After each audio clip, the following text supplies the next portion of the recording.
53,722 vote বেশি পেয়ে বিজয়ী হয়েছে দাঁড়িপাল্লার প্রতীক এখানে কুষ্টিয়া সদরে। সব প্রশংসা আমি আল্লাহকে দিচ্ছি এবং কুষ্টিয়ার 3 আসনের জনগণকে। আল্লাহ রাব্বুল আলামিন সবাইকে নিয়ে আগামীর পথ চলা সহজ করুন। বিশেষ করে আমাদের এই বিজয়ের পাশাপাশি মনটা খারাপ হয়ে গেল আমাদের সাবেক জেলা আমির অধ্যাপক মাওলানা আবুল হাশেমের কথা মনে উঠলে। উনি বেঁচে থাকলে উনি আরও খুশি হতেন।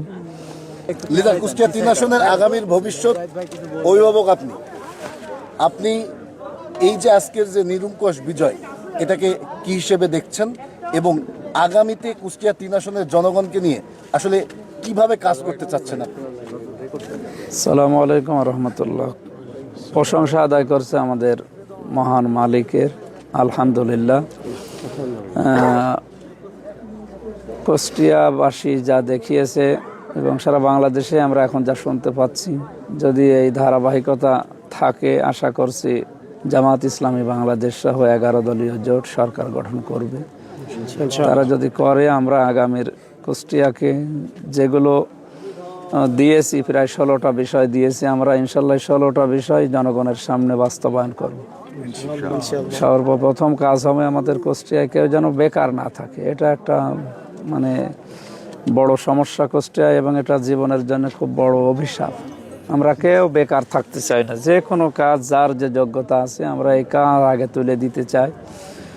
এবং যে মানুষগুলো আমাদের সাথে ছিল, বিশেষ করে আমরা 6 জন, একজন বোন ছিল, আমরা 5 জন ভাই ছিলাম।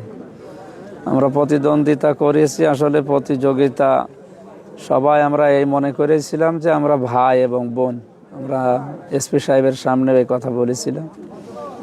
তো সবাই অভিনন্দন জানিয়েছে। আমার শ্রদ্ধাভাজন বড় ভাই জাকির হোসেন সরকার, এরপরে ওনার নাম ওই যে শরীফুল ইসলাম, এরপরে আবদুল্লাহ খন্দ, এরপরে রুম্পা খাতুন আপা এখনো কিছু বলেনি। বাকিগুলো যারাই যা জানিয়েছে অভিনন্দন, শুভেচ্ছা, তাদেরকেও ধন্যবাদ জানাচ্ছি। যে মন খারাপ করার কিছু নেই।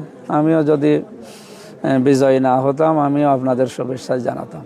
আশা করছি সবাইকে নিয়ে আগামীর কুষ্টিয়ার উন্নয়নমূলক যত কাজগুলো আছে, আগে আমাদের বেকার সমস্যা দূরীকরণ দিয়ে আমরা শুরু করবো ইনশাল্লাহ। 53,000 কত যেন বললো, 53,700 কত ভোটে আমি বিজয়ী হয়েছি এখানে বেশি পেয়ে, 722, 53,722 ভোট বেশি পেয়ে বিজয়ী হয়েছে দাঁড়িপাল্লার প্রতীক এখানে কুষ্টিয়া সদরে।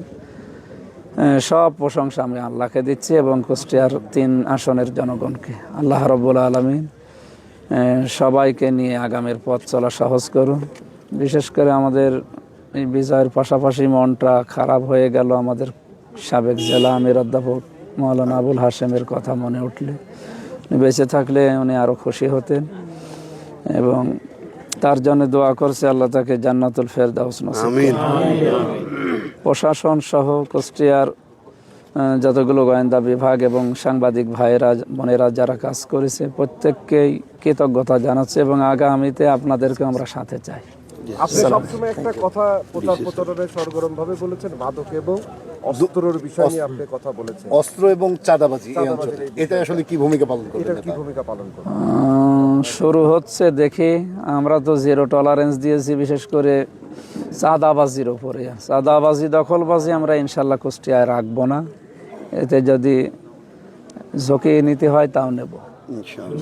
আমরা বাংলাদেশে এই 2টা জিনিস রাখতে চাই না। অস্ত্র তো, অবৈধ অস্ত্র বাইরে থাকবে না। যেগুলো বৈধ অস্ত্র আছে সরকারি ব্যবহার করবে, প্রশাসন যেগুলো ব্যবহার করে, ওনাদের বাহিনী যারা আছে তারা। বৈধ অস্ত্র কেউ যদি লাইসেন্স করে নেয় সেটা আলাদা। অবৈধ অস্ত্র বাইরে থাকতে পারবে না, যেটা মানুষের জীবনের জন্য হুমকি।